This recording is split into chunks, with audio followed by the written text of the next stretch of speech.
Left Germany behind, built a life his way. Rachel, Nevada, dust and light. Jets in the sky, no aliens inside. A hat in the wind, his pickup rolls, an iron will and a heart of gold. Dreamland Resort for 30 years strong. Area 51 is where he belongs. No hocus pocus, no fantasy, just hard cold facts. His legacy.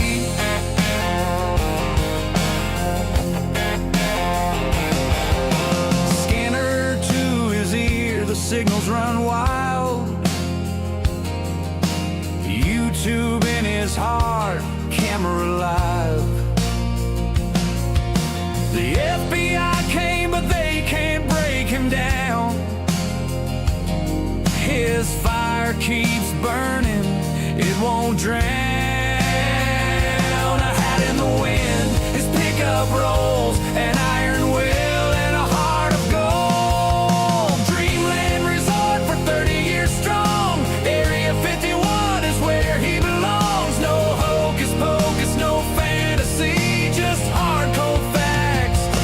Legacy.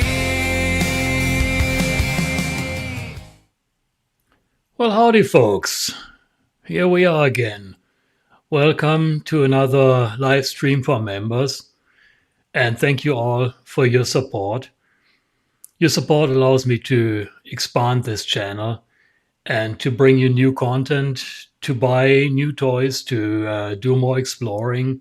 Like recently I bought a metal detector to poke around the crash site, and I just recently bought a new studio microphone right here. Hopefully the audio is a little better.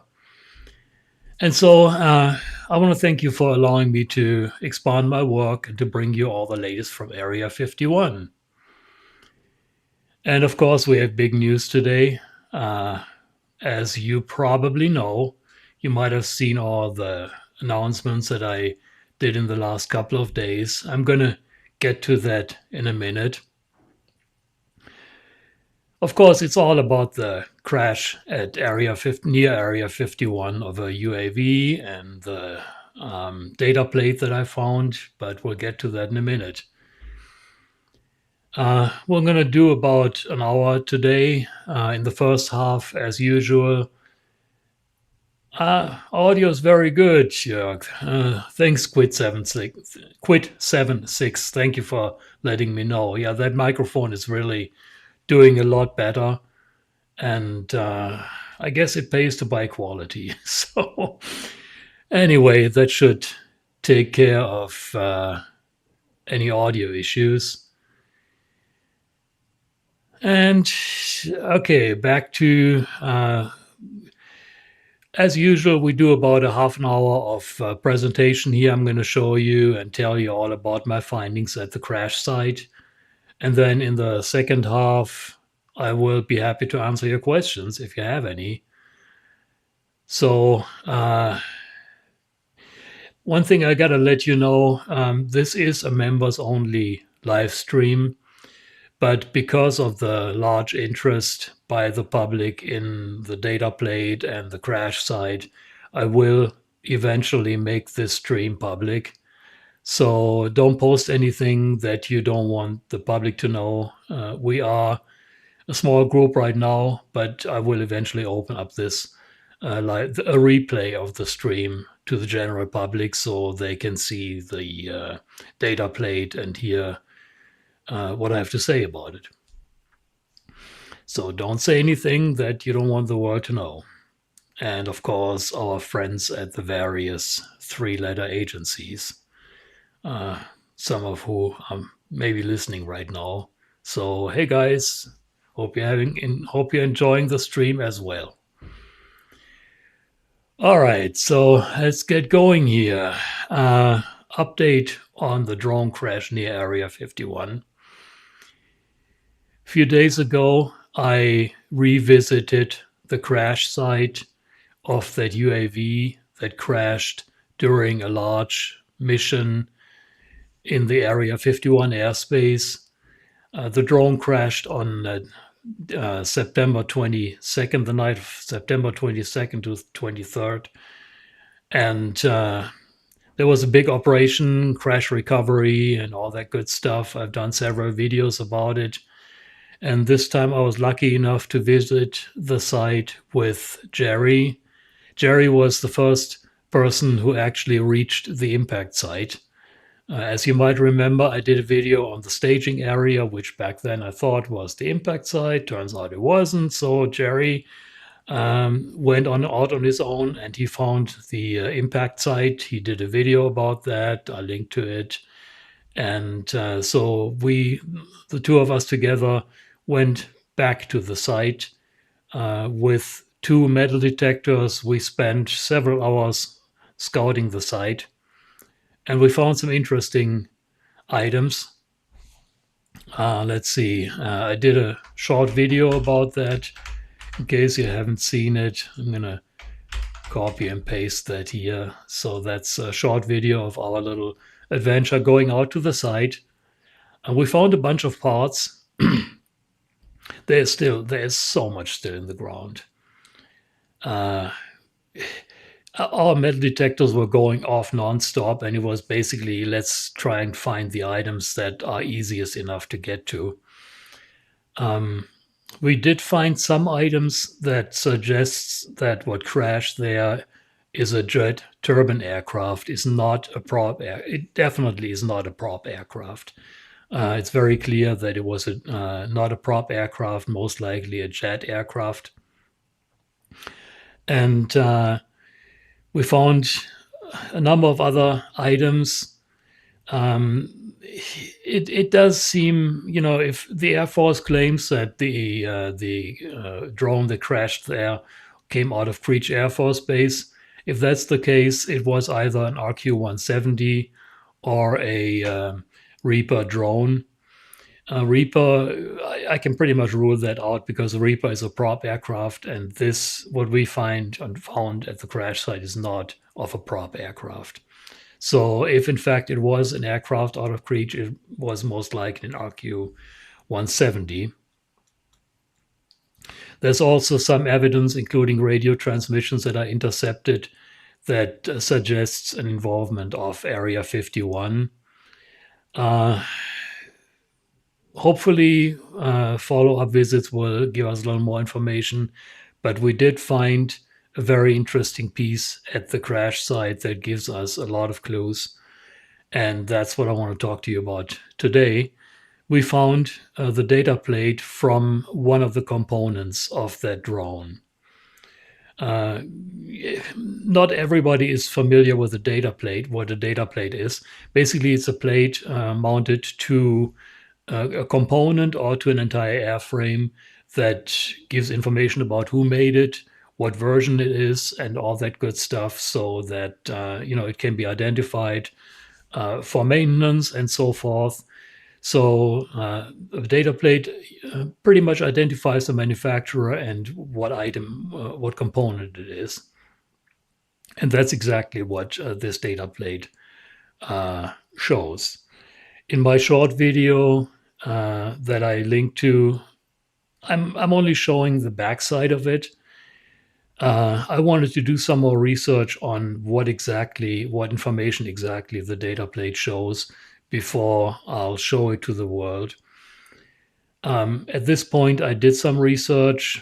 I am pretty confident that I'm not giving away any big secrets to our adversaries by showing the data plate.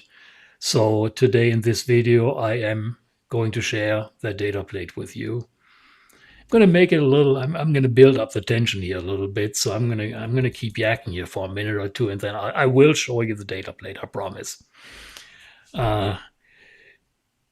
Just in case, one of my favorite 3-letter agencies is listening in on this. The data plates, I left the data plate in a safe location. It is pointless to raid my home again. You will not find it. It's in a safe location, and that's where it's going to stay. I took photos of it, and those photos I am sharing today. So please, save yourself the trouble, save me the trouble, and don't do another raid. It's not here. So without further ado, let me show you the data plate. Well, that's the backside of it. I'm going to build up the tension here. You kind of get what I'm doing, right? So this is what I showed in the live stream. I mean, in my short video. Obviously, it was glued onto something. It shows some burn marks. It shows some rub marks. It was part of the crash. And well, let's get right to it here. And I will show you the front side of it. Ta-da! There it is. So there's two items on that data plate that are interesting. Two items of information.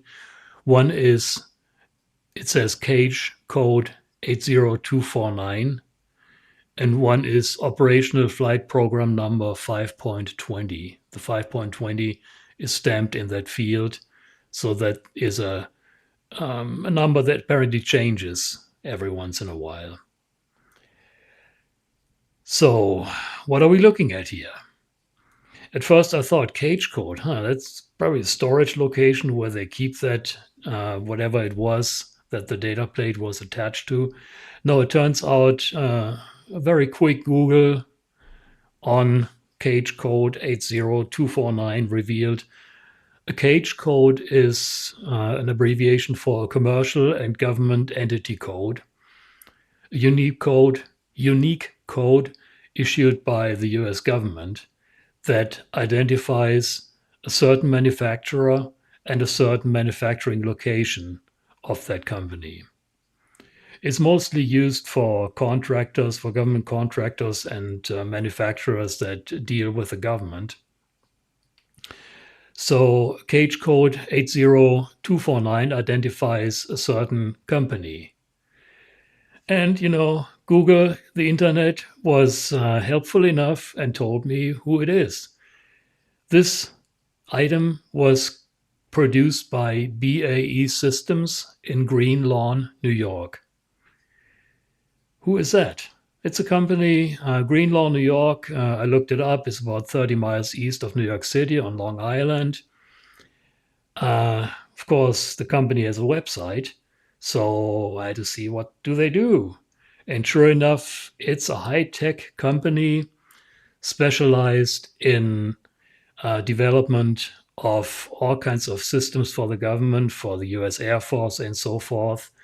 And one of the specialties in this particular location, Green Lawn, New York, is what they call C4ISR systems. C4ISR stands for Command, Control, Communications, Computers, Intelligence, Surveillance, and Reconnaissance. That's a mouthful, so let me run it by you again. Command, Control, Communications, Computers, Intelligence, Surveillance, and Reconnaissance. C4ISR. Of course, that's high-tech stuff.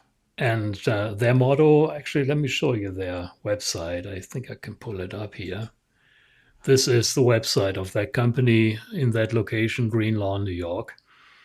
Their motto is advancing the mission with C4ISR leadership. Wow. Well, these guys are definitely cutting edge. You can see on their website, they deal with satellite communications, Earth to space, space to Earth communications. You can really start digging into these guys, and you see the web address right up here. I leave it up to you to do more research. These guys are cutting edge, and at the same time, they are kind of a little bit hush-hush. When you go to their main site, to their main website, they list a bunch of locations here in the United States. The Green Lawn location is not in there. So that's kind of a hush-hush site, apparently, of these guys' operations.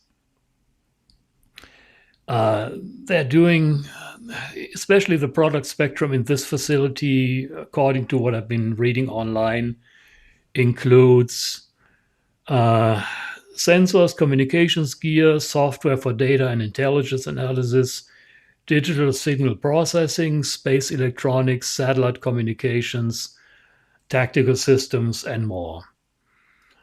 And yes, I have written that down.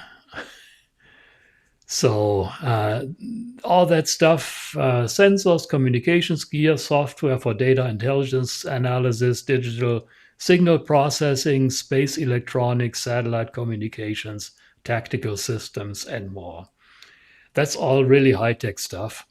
And that is really exactly the kind of stuff that you would expect to find in a mission involving Area 51. And that's what that mission was. It was a mission, I'm not sure if it was launched out of Area 51, but it certainly was under the control of Area 51. That's what the radio traffic shows us. So these guys make high secure digital air and space-based communications gear. That's their forte in this particular facility. So it stands to reason that this component that the data plate came off of, let's go back to the data plate here. You can explore their website on your own, baesystems.com. And if you Google BAE Systems, Greenlaw, New York, you get to their New York facility. If you go to their main site, you're not going to find it. So they hide this little gem a little bit, but you'll find it online. So let's go back to the data plate here. Whatever this data plate was mounted to was a component created, built by BAE Systems, very likely a communications component. And now this is, this whole mission that took place that night very much sounded like they were trying to, communications links between dissimilar aircraft. There were jammers in there. There were F-18s, there were F-16s, I believe, in there. There was all kinds of dissimilar aircraft, and of course, a bunch of drones. There was like several different flights of drones involved.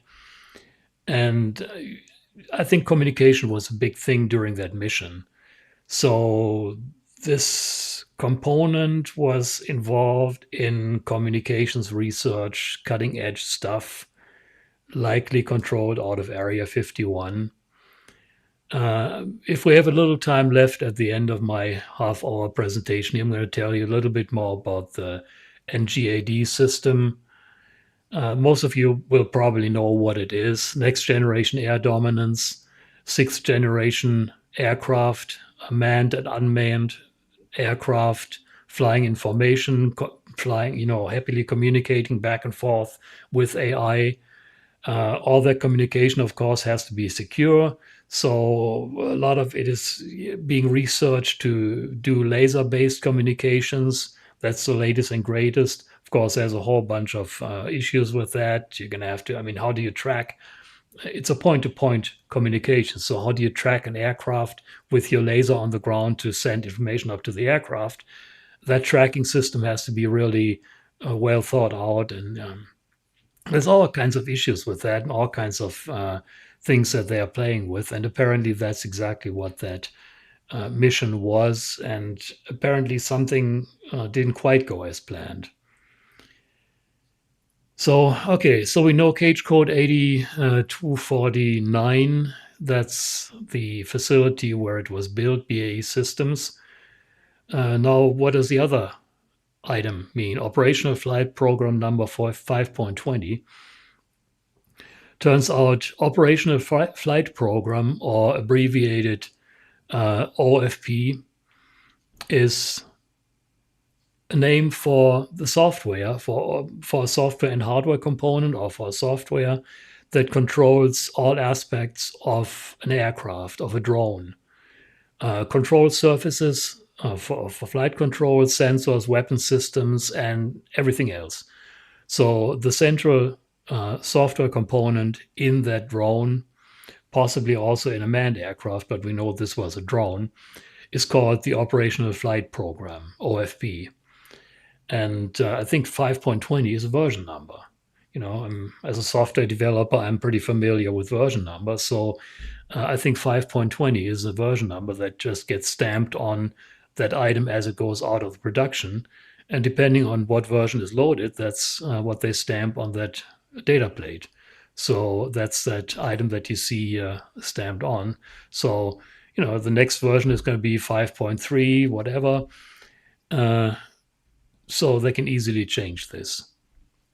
So that's it. The data plate for an avionics control software module, software hardware module, made by BAE Systems in Greenlaw, New York, with the version number of operating system 5.2.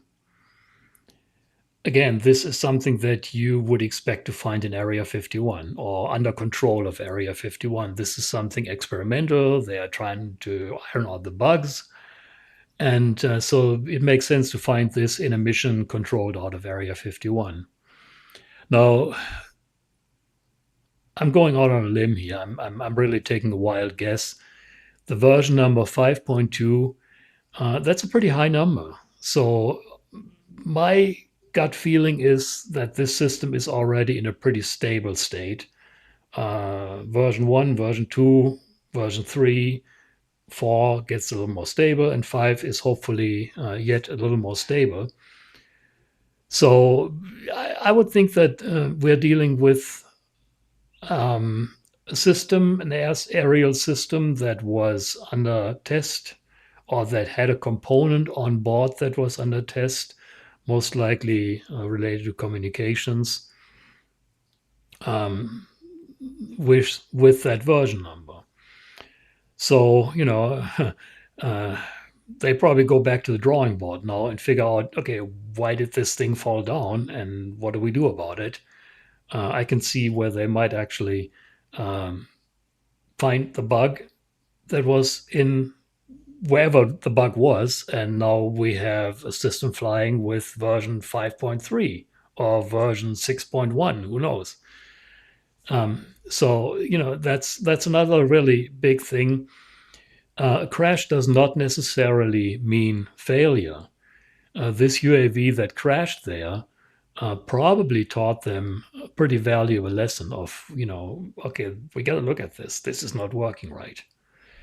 So, they probably trucked all the relevant components back to either Plant 42, that's probably where the whole unit flew out of, or that's where it was under development.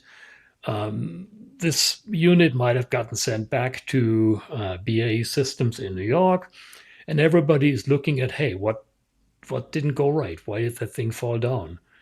So, they are learning from this. It's the drone hopefully gave them valuable information.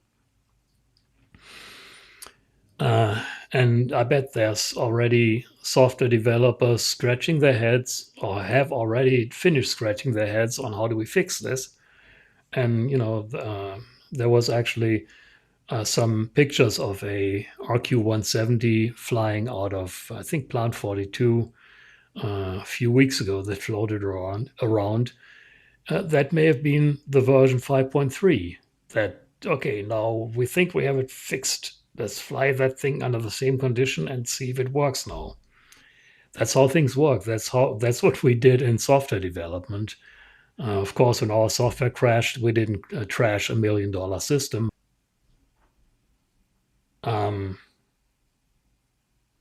Whoa. I'm getting an error message here. I hope we are still streaming. I hope the men in black are not stepping on my line here. Folks, if you lost me for a second here, it looks like I lost my connection for a second. Maybe the men in black are in the line. I don't know. Anyway, I hope we're back. Okay, Crazy Potatoes stream was lagging. Okay, back now. Okay, thanks. Yeah, I don't know what I just all of a sudden got an error message here that I was offline, but looks like we're back online. So, Men in Black, try harder. Oh, anyway, I think that's what this whole thing was all about. They tried a system to maybe inter-network these aircraft to make them talk to each other, fly autonomously, and something went wrong. As simple as that. And that's what that crash was possibly all about. We don't know. And I will do follow-up research to see what if I can find any more information about it, if we can find any more data plates, other components. There's still so much stuff out there. So that's it. We have a jet-powered aircraft that had something on board that was under test, that was built by BAE Systems, and here's the data plate of it. Okay, I think you've seen the data plate long enough. And once again, for those that joined us after the beginning, I will eventually share this video to the public because of public interest in this data plate and so forth. So, don't post anything in the chat that you don't want the general public to see. And of course, give the FBI an opportunity to take a look at my video and draw their conclusions. And again, folks, don't bother rating me again. You're not gonna, the data plate is not here. I left it in a location where it is not easily found. So, yeah, that's it. And, very quickly before we go to questions and so forth, couple of things. The NGAD, Next Generation Air Dominance Project, most of you know what that is all about. Basically, it's all about networking dissimilar aircraft. You have a manned centerpiece, the high-valued asset that's going to be the Boeing F-47 jet. And then you have a bunch of drones, dissimilar drones. Everybody is building drones right now. Everybody's trying to get in on the big cake, and that's what it's all about. So you got this is all AI controlled, and these systems all happily talk to each other, hopefully in a secure way that they can't be hacked. That's a whole another can of worms that they are working on, and these aircraft, the possibilities are really endless. I mean, you have a high-valued asset, the fighter jet that goes on a mission to do something in contested airspace, and you got all these drones floating around, and one of the F-47s needs help, and he just says, "Hey, drone, if you're not busy, come on over here. I got a guy on my back. Take care of that guy." So the drone, okay, I'm not too busy. I'll come help you out. Goes and gets that guy off his tail. And all that happens without the pilot even really knowing anything about it. That's sixth generation. That's NGAD, Next Generation Air Dominance. And I'm just speculating here. I'm sure there is so much more to it that we don't even really have any idea about. And I hope that our enemies don't. I really don't want to know all the ins and outs because I don't want the enemy to know, and I don't want this to be out in the open, obviously. That is giving us an edge in combat for years and probably decades to come. But that's what it's all about. Basically, the next generation, fourth generation, you have the F-16s, F-15s, pretty much self-contained unit doing their thing. They talk on the radio to the other guys. They retrofitted a few things, but basically that's it. Then you got your fifth generation, and I'm simplifying this here, F-22 and F-35 that have a little more capabilities, the F-35 with a heads-up display and all that good stuff. But this is really the next big step forward, where a lot of this is handled in the background without the pilot even really being bothered and bogged down by all this information. But you just, the pilot concentrates and focuses on his task, and the systems all around him take care of all the rest, keep him safe and all that good stuff. I mean, it's sci-fi stuff. It's unbelievable. And I think when it finally comes out, and I hope I live long enough to see the system in operation, it's going to be 20, 30 years before that system is really all in the wide world. it'll probably get rolled out slowly, step by step. But before all of the capabilities are out there, it's going to be a while. And I hope that I live long enough to see that. And it's probably going to blow our minds when we see all that. Okay, so that was that. A couple of quick things before we get to questions here. Um, the Just an update on TTR. It is fully operational again. As you probably know, the runway at TTR was redone, completely repaved, completely redone. I'm from the ground up. They just completely demolished it and built a runway that is several feet thick. I mean, that thing is described as a monster of a runway to me. So TTR is operational. We got Janets going in and out. Some of the F-117s from Area 51 returned to TTR. We still don't know exactly what they do. I think a couple of them are still at Area 51. And I think they have something to do with that whole next generation air dominance project. They are used as surrogates for some of the systems that have to do with the NGAD project. And some of the F-117s return to TTR. I still think there's something big that is going to be moving in.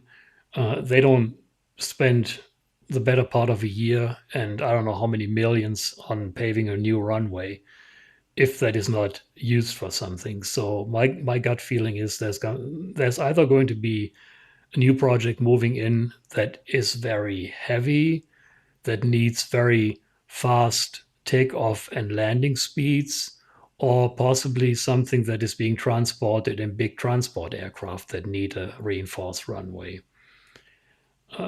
What it is, we'll see. Right now, when you look at TTR, it really, you can't even tell the difference. My good friend Michael, that most of you will probably know, be familiar with who that is. He does great videos. He did videos of Area 51 from Tikaboo. And he did a great video of TTR recently. He visited the area and we had a good time catching up. And of course, he did a video of TTR. It's out there. It's linked from my channel. I actually created a whole section within my channel with his videos. So in this playlist, you find his videos and you'll find the TTR video. Great video, great. He was lucky enough. It was a very cold day, kind of, a little rainy, but the visibility, there was just no heat haze. So it's very clear. Great video of TTR after the construction. And he also did a great video of Nellis Air Force Base, the various players for the weapons school graduation phase, taking off, landing at Nellis. Great video that he did from a higher vantage point, also at that link. Check it out. He does great stuff. Okay, well, I guess that's about all I had to yap about. The data plate, I'll show you the data plate again at the end of the stream for those that might have missed it. It was a great find. I was extremely excited to find it. We found it in less than an inch depth. I mean, it was almost on the surface. I went over there with my metal detector and like a dozen other hits. I got a hit and started digging. Whoa, what is this? I wish I would have filmed the moment when I found it, but I didn't, and I'm not reenacting anything. What I do is real firsthand, and just so happened that we didn't have the camera rolling that moment. All right, so I see there's quite a few comments in the chat already. We got Quid76 in there, Crazy Potatoes, Vague Craig, Jingle Jam Radio, Flanders. I think Flanders is a fairly new addition. Vague Craig is also fairly new. I really appreciate your support on this. And, I like sharing all that stuff that I find out there. I'm not doing this for the money. I'm doing this because I really enjoy sharing all this, and it's nice to have a little, play money to buy new things like this wonderful new studio microphone here. That's what it's all about. Thank you all for your support again. And if you got any questions, fire away. Uh, in the meantime, let's see what else we have. I'm continuing to monitor Area 51 right now. I'm in Vegas for about a week, but I will be back in Rachel in no time, and of course, give you firsthand info on what's going on up there. It was pretty quiet, and I think the government shutdown slowed things down a bit, so they are still recovering from that. Vague Craig asked, Jörg, I think I remember you touching on this with Peter Merlin, maybe, but do you think some of the drone wreckage might have been scattered after the retrieval to misdirect? That's a possibility that I can't rule out. I don't, there's no telling what they did. You know, we have a crash site. They went over it with a fine tooth comb. They picked up all the pieces that they thought were relevant. They covered it with fresh dirt. You can see that on, I showed that in a previous stream, how they covered it up a few days after they actually moved out of, after the recovery crew moved out.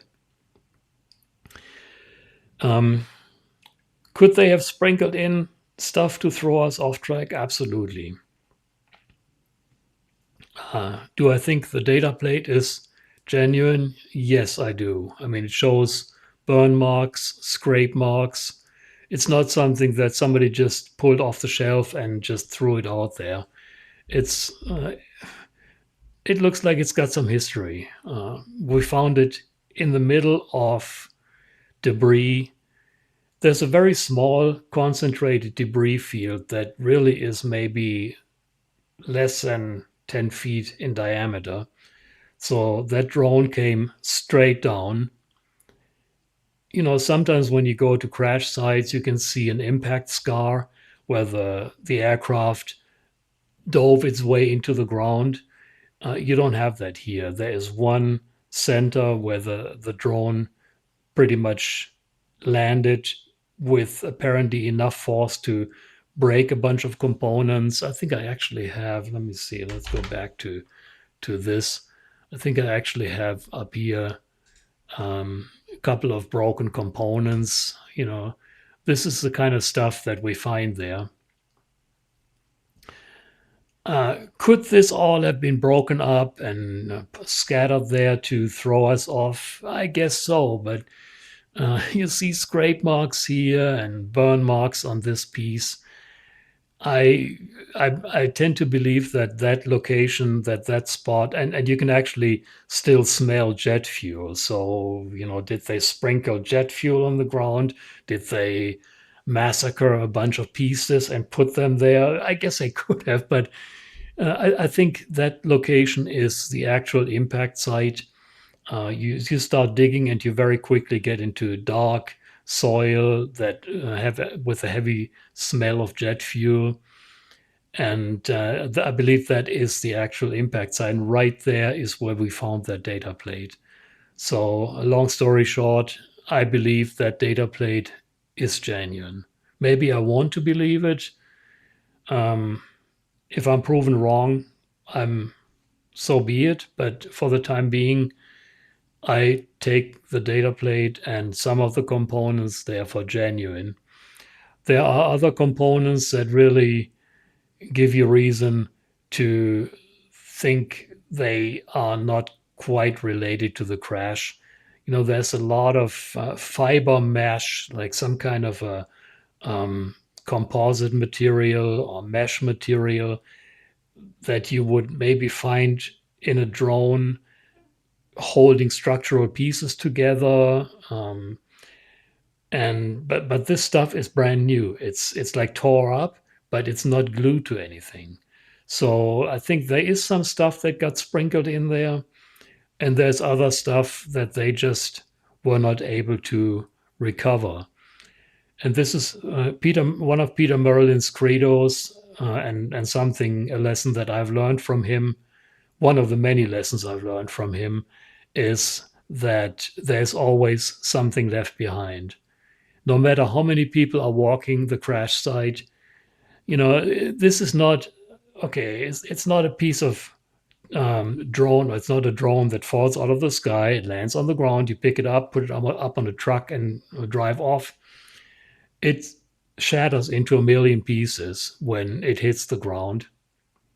And a lot of that stuff, you're dealing with pretty soft dirt. A lot of that stuff gets really worked into the ground. So the recovery crew arrives, they drive over it, they walk over it. The stuff gets worked into the ground. Sometimes even the elements, rain does its thing. So stuff gets worked into the ground, and other stuff comes back to the surface out of the ground because rain exposes it. It's really funny how that works, but I've seen that in every single crash site that I've seen. And they just can't pick up everything. So I think some of what we find, a lot of what we find is genuine. Some of what we find may be misdirection, may have been sprinkled there to throw people off. It's possible. Vay Craig says his book goes into the U2 subterfuge. They have from. Not sure I'm understanding what you're saying. You're talking about how they try to throw people off at crash sites. They are good at that, and there are certainly precedents of where they have done that. Time will tell if they did here. I know we are not anywhere near done investigating this crash site, so there's more to be found, and I don't want to give you too much right now, but there will be very knowledgeable eyes looking at the crash site soon. I'm going to leave it at that. Crazy Potatoes. There was a C-17 that flew into Groom a few days after the crash that you showed on one of your prior streams. I looked on ADSB Exchange after and saw it set for a while. Do you know what happened? Yeah, I looked at it for a while and I never saw it flying back. It flew from Palmdale, Plant 42, into Area 51. It turned off its transponder once it enters the ranges, but the trajectory was pretty clear that it flew into Area 51. And I have to admit, I didn't watch it. I didn't follow it. I quit following it at some point. I did check it on ADSB Exchange for quite a while after that, and I never saw it coming back out of Area 51. So it could have used a spoofed code. I believe it was connected to the crash, and it was probably there to load up some of the wreckage and bring it back to Plant 42 in Palmdale, where they have more of a facility to take it apart and to see what happened, to find out the reason for the accident. I have to admit I kind of dropped the ball on that. I did not follow through to see if it ever came out of Area 51 or if it ever flew again. Did you, by any chance, see it coming out of Area 51? Or I'll have to go back and look at it. I don't have the ADSB code handy right now, but there was a C-17 transport that flew into Area 51, and I think once I started mentioning it, they might have used some kind of a spoofed code. No, I did, but I'll go find it on your prior stream and look it up. Yeah, if you can look it up, it'd be interesting if it ever flew out, or it might have all of a sudden popped up somewhere else. Sometimes what they do is, of course, ADSB codes are kind of married to the aircraft. and then you have then it's very easy to you have registries where you can look that up, and you know what it is that flew in and out. Uh, some of the aircraft that fly from Nellis into the ranges during red flag and so forth, they don't use ADS-B codes. Uh, FAA now requires them to have, for collision avoidance, to be transponding a code, to be transmitting a code. So the way they get away with it, they get around it, is with so-called TIS-B codes. It's also a 6-digit code. It starts usually with something like 2B something hex. And they are temporary codes that are assigned as needed. There's absolutely no way to assign or to track a certain TIS-B code to a certain aircraft. So they may have very well used a TIS-B code for the flight back to Plant 42 because, you know, somebody might have seen my video and said, oh, crap, we better watch this. Who knows? But you know, that would be my guess, that they use a TIS-B code. They have to get from the NTTR airspace into the R2508 airspace. They have to cross that Highway 95 corridor, and they probably use the TIS-B code for that, which is not really completely what the FAA would like to see, but I think they let it slide for the time being because of, you know, secrecy, need for secrecy and so forth. So yeah, crazy potatoes. It would be interesting if you find anything, and I'll do some digging on my end here, and if I do find anything relevant, I'll certainly post it in a follow-up to this stream. That's, you know, I operate two ADS-B transponders, not transponders, what am I saying? ADS-B receivers, one at my house in Rachel and the other one on a hilltop in Goldfield. And with those two, I pretty much cover the entire ranges. I read an article a while ago that the Air Force is really not too happy about these receivers and, you know, the websites that they feed. But, you know, it's out there in the open, and they still have the ability to turn these ADS-B transponders off when they're inside the ranges. So it's not like, you know, stuff that flies out of Groom, for instance, flies a mission within the NTTR airspace and lands back at Groom, never turns on a transponder because they never leave military-controlled airspace. Similar to stuff that happens in the R2508 airspace in the Edwards ranges. They fly all kinds of stuff, and, you know, they are very sketchy about using ADS-B. They are a little better than in the NTTR, but it's still very sketchy. And when they have to bring stuff across, sometimes they use what is called an altitude reservation. Basically, they reserve a tunnel in space, a chunk of airspace defined by width, length, and height, connecting those two airspaces. The corridor between, there's actually a well-defined corridor between the NTTR and the Edwards ranges. That's known as the Raptor corridor.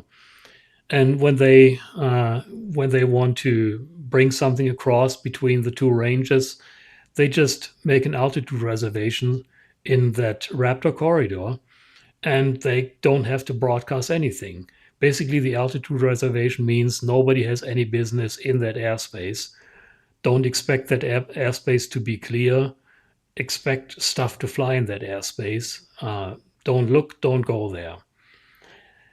And, you know, so they might have done that. Who knows? There's a million things they can do. I'm sure there's things that I don't even think of, that I don't even know about. But yeah, it would be interesting. Oh, I just see crazy potatoes. No, I never did, but I'll go find it. You know, okay, we already saw that. Sorry about that. Yeah, I saw that already. there's all kinds of things that they can do, and I'm not here to expose all of these things. I'm talking about the things that are out there in the open, that are posted on various social media all the time. There are a few other things that I know about that I don't really want to get too much into, but there are ways for them to get that thing back into Palmdale without us knowing. Okay, it's Crazy Potatoes. What do you got? 033121 flew over to Groom on 925. Okay, that was 3 days after the accident.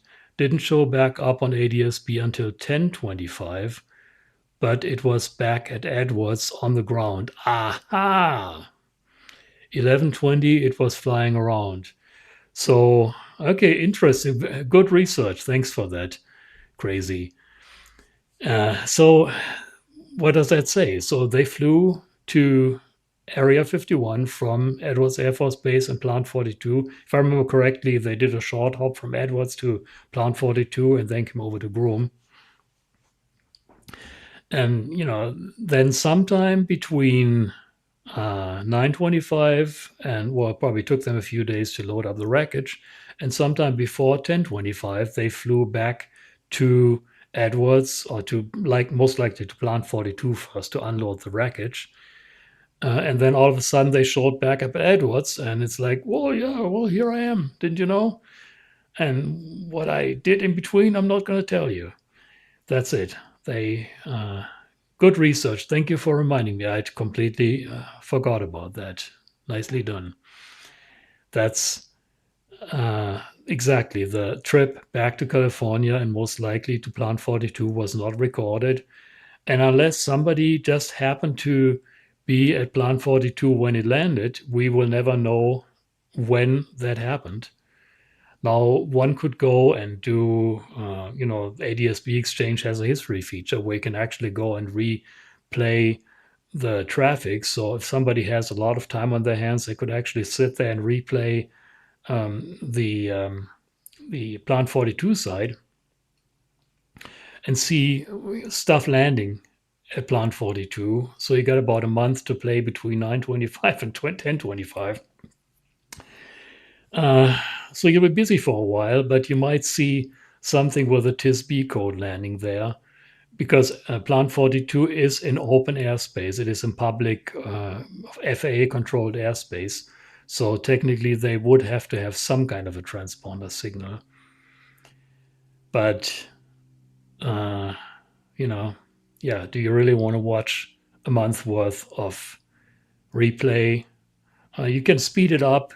And my best guess would be that it would have been in the earlier part of that time frame. So somebody with a lot of time on their hands could actually sit there and replay ADSB Exchange and see if there's something unidentified flying into Plant 42. My guess would be before the 5th, October 5, October 7th. That would be the time frame when I would have expected that thing to be back at Plant 42. But I think we have pretty much established that this was something that came out to Groom. And yes, Crazy Potatoes confirmed that yes, they did flew into Plant 42 and then over to the ranges. So I think we have pretty much established that this transport flew back to Plant 42 and then flew back to Edwards, where it resumed regular duty. Very likely connected, and thank you for reminding me. I'm going to follow up on that and include information about that in the description of this video. So when people watch the replay, they can draw their own conclusions. Yeah, so that's pretty much where we're at right now. There's a lot more to be learned, and unless something more interesting happens, I always enjoy going out in the field, and I can certainly use the exercise. So I will be out there again and do some more poking around. I got all the coordinates somewhere in one of my videos related to the crash site. So if you guys want to go out there, it's totally safe. There is no cell phone coverage, so that's a little bit of a problem. If you break down or you have some kind of an issue, get stuck, whatever, you're looking at 2.5 mile hike back to the highway. But it's interesting to poke around and you know the more eyes on that crash site, the better. I certainly have not been there for the last time. I will go back and some of this stuff. Let's go back to the data plate here. Some of this stuff is still sitting there and waiting to be discovered. So we're almost at the hour. Any more last minute questions? I know I've been doing a lot of yakking here. Before my voice starts going, any last minute questions? And Crazy, I want to thank you for your participation here. That really helped a lot. That's good information. There's nobody else that has a question. Let's see what else I got in my list here. Yeah, I think we covered everything. I mainly wanted to show you the data plate. That's the big thing. And once again, I will eventually make this video public. Please don't post screenshots of this video anywhere. I will make it public for everyone to see, and in a couple of days, whatever. So if I could ask you to please not share this information until I make the video public, and I would like for people to get the information firsthand. With that, well, I think we're at the bottom of the stream. Thanks for joining me today, keeping me company, keeping me entertained with your good advice and your participation here. Vague Craig, that's a scoop even in the German stream. I got the gist. Very cool, very cool. Yeah, I think they actually do, Linda told me, they do sort of real-time translating by AI that you can actually follow the German stream. I usually do on the first Friday of the month, I do a German live stream for members and an English language live stream for members. So German live stream is at noon my time, 9 p.m. German time. And then of course this one is at 6 p.m. By the way, I do want to keep a regular schedule. The next live stream for everyone is going to be next week, Friday next week at, no, I'm sorry, it's going to be in 2 weeks on December 19th, two Fridays from now at 6 p.m. And I'm going to have Area 51 radar specialist TD Barnes in the stream. TD is a good friend of mine.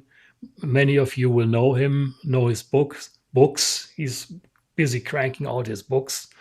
The one that he wrote about his CIA days at Area 51 is definitely a must read.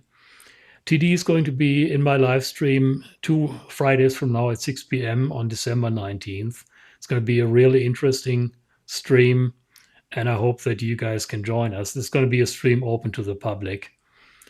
And our next members live stream, because of the New Year's, and Linda and I are going away for a couple of days over New Year's, it's going to be on Saturday, not on Friday, but on Saturday, January 3 at 6 p.m. So that's going to be our next members only live stream.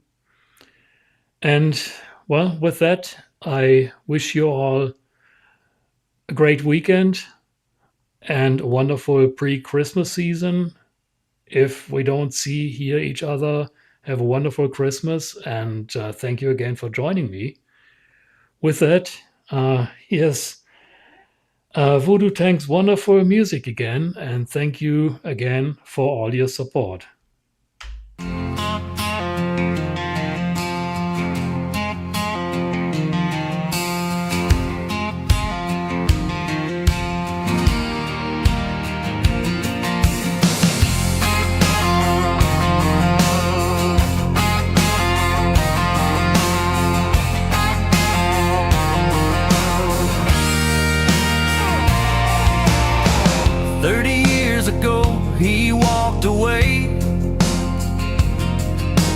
Germany behind, built a life his way.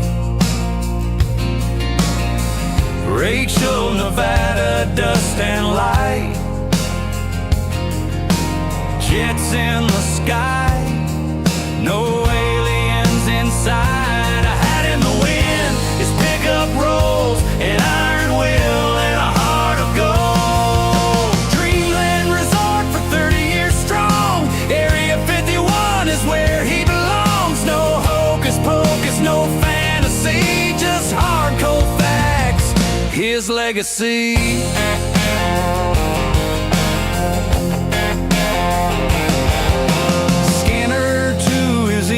Signals run wild. YouTube in his heart, camera live. The FBI came, but they can't break him down. His fire keeps burning, it won't drown. A hat in the wind, his pickup rolls, an iron will and a heart of gold.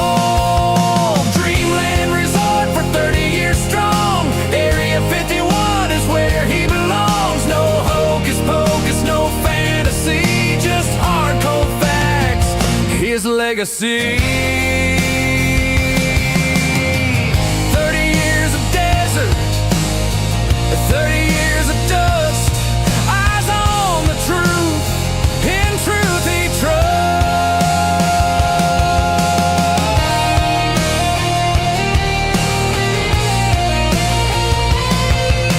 Dreamland Resort for 30 years strong. Area 51 is where he belongs. No hocus pocus, no fantasy, just hard cold facts.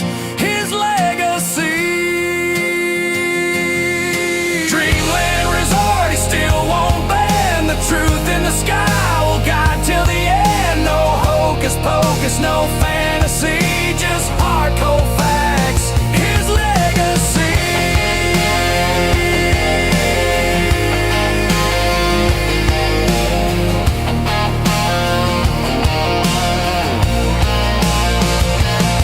Support the man who brings the truth alive on Dreamland Resort, where freedom survives.